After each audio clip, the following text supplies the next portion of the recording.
Urdu audio books .com پر آپ سن رہے ہیں سیرت سرور عالم صلی اللہ علیہ وآلہ وسلم، جلد اول، تالیف مولانا سید ابوالعلا مودودی، آواز وجیح احمد صدیقی، پروڈیوسر اظہر نیاز۔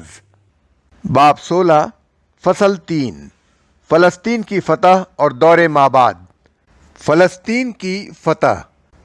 جب 40 سال گزرنے کے قریب آئے تو ادوم کی سرحد کے قریب کوہ ہور پر حضرت ہارون علیہ السلام نے وفات پائی۔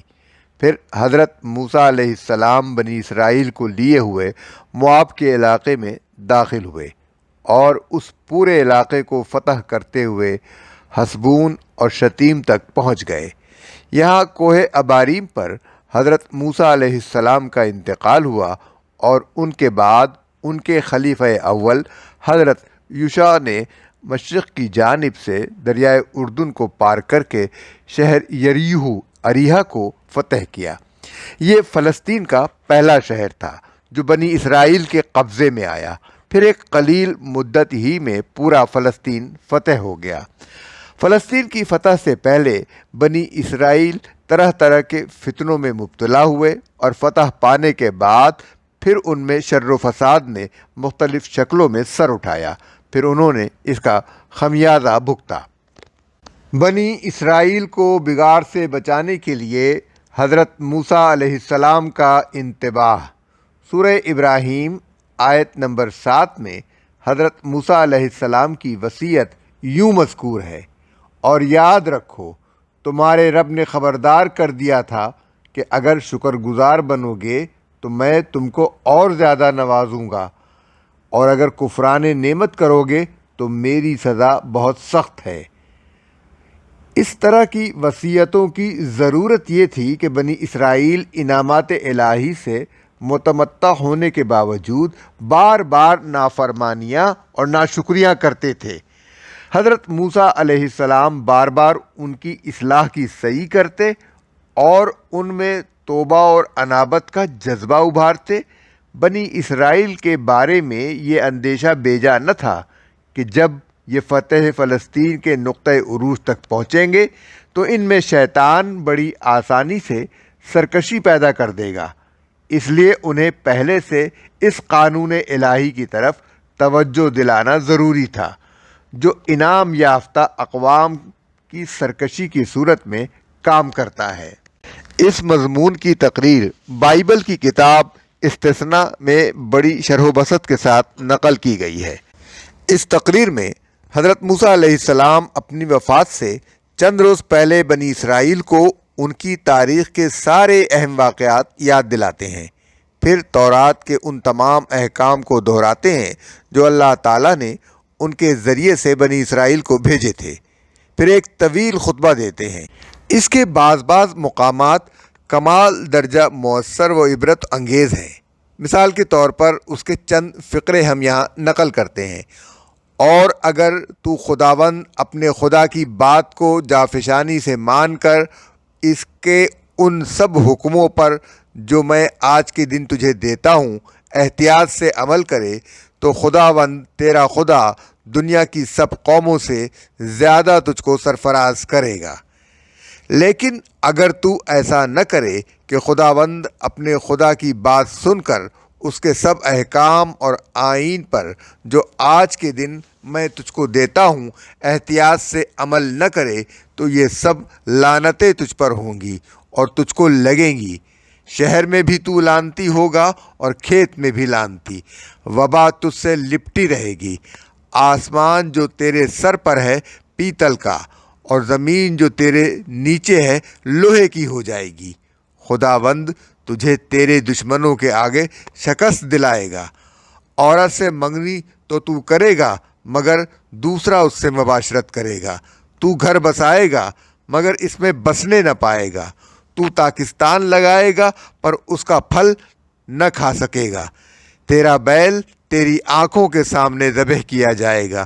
بھوکا اور پیاسا اور ننگا سب چیزوں کا محتاج ہو کر تو اپنے ان دشمنوں کی خدمت کرے گا جن کو خداوند تیرے برخلاف بھیجے گا اور غنیم تیری گردن پر لوہے کا جوا رکھے گا جب تک وہ تیرا ناس نہ کر دے۔ خداوند تجھ کو زمین کے ایک سرے سے دوسرے سرے تک تمام قوموں میں پراگندہ کر دے گا۔ باب 29 آیت 15 تا 64 اقتباس و تلخیص۔ حضرت یوشع کی دعوت اصلاح۔ بنی اسرائیل کی ذہنیت کو اہل مصر کی غلامی نے جیسا کچھ بگاڑ دیا تھا، اس کا اندازہ اس بات سے بآسانی کیا جا سکتا ہے کہ مصر سے نکل آنے کے 70 برس بعد جبکہ بنی اسرائیل بت پرستی پر اتر آئے تھے، حضرت موسیٰ کے خلیفہ اول حضرت یوشع بن نون اپنی آخری تقریر میں بنی اسرائیل کے مجمع عام سے خطاب کرتے ہوئے فرماتے ہیں، تم خداوند کا خوف رکھو اور نیک نیتی اور صداقت کے ساتھ اس کی پرستش کرو، اور ان دیوتاؤں کو دور کر دو جن کی پرستش تمہارے باپ دادا بڑے دریا کے پار مصر میں کرتے تھے، اور خداوند کی پرستش کرو۔ اور اگر خداوند کی پرستش تم کو بری معلوم ہوتی ہو تو آج ہی تم اسے جس کی پرستش کرو گے چن لو۔ اب رہی میری اور میرے گھرانے کی بات، سو ہم تو خداوند ہی کی پرستش کریں گے۔ یشوع باب 24 آیات 14 تا 15۔ اس سے اندازہ ہوتا ہے کہ 40 سال تک حضرت موسیٰ علیہ السلام کی اور 28 سال تک حضرت یوشع کی تربیت و رہنمائی میں زندگی بسر کر لینے کے بعد بھی یہ قوم اپنے اندر سے ان اثرات کو نہ نکال سکی جو فرعونہ مصر کی بندگی کے دور میں اس کی رگ رگ کے اندر اتر گئے تھے۔ اس قوم کی کج فطرتی اور دو ہمتی کے مظاہر کو قرآن نے بڑی تفصیل سے بیان کیا ہے۔ مصر میں حضرت موسیٰ علیہ السلام کی دعوت پر لبیک کہنے سے گریز، آزادی پاتے ہی سامری کے زیر اثر آ کر گوسالہ پرستی، گائے ذبح کرنے کے حکم کی مخلصانہ تعمیل کے بجائے حضرت موسیٰ علیہ السلام سے سوال در سوال کا سلسلہ، صحرا میں من و سلویٰ کے بطور انعام الہی مفت حاصل ہونے پر شکر ادا کرنے کے بجائے پرانی شہری غذاؤں کا مطالبہ، جہاد کے موقع پر تعمیل حکم سے انکار، یوم سبت کے احکام میں نقب زنی، تحریف کتاب، قتل انبیاء اور ان پر بہتان بازی، علم فروشی، کتمان حق۔ غرض یہ کہ بنی اسرائیل کی پوری تاریخ اس قسم کے سیاہ اوراق سے بھری پڑی ہے۔ فتح فلسطین کے بعد حضرت موسیٰ علیہ السلام کی وفات کے بعد جب بنی اسرائیل فلسطین میں داخل ہوئے تو یہاں مختلف قومیں آباد تھیں، ہتی، اموری، کنانی، فرزی، حوی، یبوسی، فلسطی وغیرہ۔ ان قوموں میں بدترین قسم کا شرک پایا جاتا تھا۔ ساری خدائی بہت سے معبودوں میں بٹ کر رہ گئی تھی۔ ان دیوتاؤں اور دیویوں کی طرف سے ایسے ایسے ذلیل اوصاف اور اعمال منسوب تھے کہ اخلاقی حیثیت سے انتہائی بد کردار انسان بھی ان کے ساتھ مشتہر ہونا پسند نہ کرے۔ ان کے ہاں بچوں کی قربانی کا عام رواج تھا۔ ان کے معابد زناکاری کے اڈے بنے ہوئے تھے۔ عورتوں کو دیوداسیاں بنا کر عبادت گاہوں میں رکھنا اور ان سے بدکاریاں کرنا عبادت کے اجزاء میں شامل تھا۔ تورات میں حضرت موسیٰ علیہ السلام کے ذریعے سے بنی اسرائیل کو جو ہدایات دی گئی تھیں ان میں صاف صاف کہہ دیا گیا تھا کہ تم ان قوموں کو ہلاک کر کے ان کے قبضے سے فلسطین کی زمین چھین لینا اور ان کے ساتھ رہنے بسنے اور ان کی اخلاقی و اعتقادی خرابیوں میں مبتلا ہونے سے پرہیز کرنا۔ لیکن بنی اسرائیل جب فلسطین میں داخل ہوئے تو وہ اس ہدایت کو بھول گئے۔ انہوں نے اپنی کوئی متحدہ سلطنت قائم نہ کی۔ وہ قبائلی عصبیت میں مبتلا تھے۔ ان کے ہر قبیلے نے اس بات کو پسند کیا کہ مفتوح علاقوں کا ایک حصہ لے کر الگ ہو جائے۔ فلسطین کا مختصر سا علاقہ بنی اسرائیل کے جن قبائل میں تقسیم ہو گیا وہ یہ تھے: بنی یہودا، بنی شمعون، بنی دانی، بنی یمین، بنی افرائیم، بنی روبن، بنی جد، بنی منسا، بنی اشکار، بنی زولوبون، بنی نفتالی، بنی عاشر۔ اس تفرقے سے ان کا کوئی قبیلہ بھی اتنا طاقتور نہ ہو سکا کہ اپنے علاقے کو مشرکین سے پوری طرح پاک کر دیتا۔ آخر کار انہیں یہ گوارا کرنا پڑا کہ مشرکین ان کے ساتھ رہیں بسے۔ اس کا پہلا خمیازہ تو بنی اسرائیل کو یہ بھگتنا پڑا کہ ان قوموں کے ذریعے سے ان کے اندر شرک گھس آیا، اور اس کے ساتھ بتدریج دوسری اخلاقی گندگیاں بھی راہ پانے لگیں۔ دوسرا خمیازہ انہیں یہ بھگتنا پڑا کہ جن قوموں کی شہری ریاستیں انہوں نے چھوڑ دی تھیں، انہوں نے اور فلسطینیوں نے، جن کا پورا علاقہ غیر مغلوب رہ گیا تھا، بنی اسرائیل کے خلاف ایک متحدہ محاذ قائم کیا اور پے در پے حملے کر کے فلسطین کے بڑے حصے سے ان کو بے دخل کر دیا، حتیٰ کہ ان سے خداوند کے عہد کا صندوق تابوت سکینہ تک چھین لیا۔ آخر کار بنی اسرائیل کو ایک فرما روا کے تحت اپنی ایک متحدہ سلطنت قائم کرنے کی ضرورت محسوس ہوئی۔ اس متحدہ سلطنت کے 3 فرما روا ہوئے: حضرت طالوت، حضرت داؤد علیہ السلام اور حضرت سلیمان علیہ السلام۔ ان فرما رواؤں نے اس کام کو مکمل کیا جسے بنی اسرائیل نے حضرت موسیٰ علیہ السلام کے بعد نامکمل چھوڑ دیا تھا۔ بائبل سے معلوم ہوتا ہے کہ طالوت کے عہد تک سیدا، سور، دور، مجدہ، بیت الشان، جزر، یروشلم وغیرہ شہر مشرکوں کے قبضے میں رہے، اور ان شہروں کی مشرکانہ تہذیب کا بنی اسرائیل پر گہرا اثر پڑتا رہا۔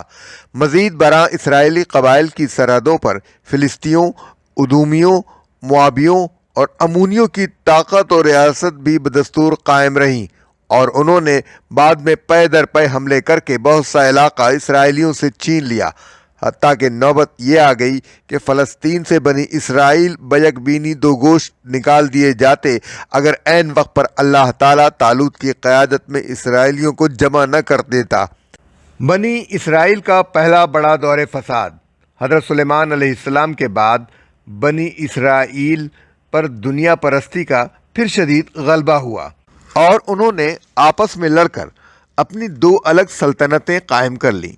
شمالی فلسطین اور شرق اردن میں سلطنت اسرائیل، جس کا پایہ تخت آخر کار سامریہ قرار پایا، اور جنوبی فلسطین اور ادم کے علاقے میں سلطنت یہودیہ، جس کا پایہ تخت یروشلم رہا۔ ان دونوں سلطنتوں میں سخت رقابت اور کشمکش اول روز سے شروع ہو گئی اور آخر تک رہی۔ ان میں سے اسرائیلی ریاست کے فرما روا اور باشندے ہمسایہ قوموں کے مشرکانہ عقائد اور اخلاقی فساد سے سب سے پہلے اور سب سے زیادہ متاثر ہوئے۔ حضرت الیاس اور حضرت الیسی علیہ السلام نے اس سیلاب کو روکنے کی انتہائی کوشش کی، مگر یہ قوم جس تنزل کی طرف جا رہی تھی اس سے باز نہ آئی۔ آخر کار اللہ کا غضب آشوریوں کی شکل میں دولت اسرائیل کی طرف متوجہ ہوا، اور 9ویں صدی قبل مسیح سے فلسطین پر اشوری فاتحین کے مسلسل حملے شروع ہو گئے۔ 720 قبل مسیح میں اشور کے سخت گیر فرما روا سارگون نے سامریہ کو فتح کر کے دولت اسرائیل کا خاتمہ کر دیا۔ بنی اسرائیل کی دوسری ریاست جو یہودیہ کے نام سے جنوبی فلسطین میں قائم ہوئی، وہ بھی حضرت سلیمان علیہ السلام کے بعد بہت جلدی شرک اور بد اخلاقی میں مبتلا ہو گئی۔ اگرچہ دولت اسرائیل کی طرح اس پر بھی اشوریوں نے پے در پے حملے کیے، اس کے شہروں کو تباہ کیا، اس کے پایہ تخت کا محاصرہ کیا، لیکن یہ ریاست اشوریوں کے ہاتھوں ختم نہ ہو سکی، بلکہ صرف باج گزار بن کر رہ گئی۔ آخر 587 قبل مسیح میں بابل کے بادشاہ بخت نصر نے ایک سخت حملہ کر کے یہودیہ کے تمام بڑے چھوٹے شہروں کی اینٹ سے اینٹ بجا دی۔ یروشلم اور ہیکل سلیمانی کو اس طرح پیوند خاک کیا کہ اس کی ایک دیوار بھی اپنی جگہ کھڑی نہ رہ سکی۔ یہودیوں کی بہت بڑی تعداد کو ان کے علاقے سے نکال کر ملک میں تتر بتر کر دیا۔